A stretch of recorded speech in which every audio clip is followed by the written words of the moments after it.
बिस्मिल्लाहिर्रहमानिर्रहीम।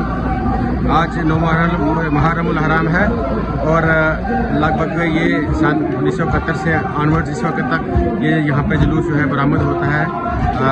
हर साल की तरह इस साल भी 9 मुहर्रमुल हराम को जुलूस अज़ा जो है वो बरामद किया गया है। इस जुलूस अज़ा में एडमिनिस्ट्रेशन की तरफ से और पर्टिकुलरली जो सिविल सोसाइटी है सुरकोट की, उनकी तरफ से बहुत अच्छा तावन रहा है। हर एक फर्द बशर ने यहाँ पे कोऑपरेट किया है और खासकर सिविल एडमिनिस्ट्रेशन, पुलिस एडमिनिस्ट्रेशन की तरफ से जो है बहुत अच्छे तरीके से कोऑपरेट किया है।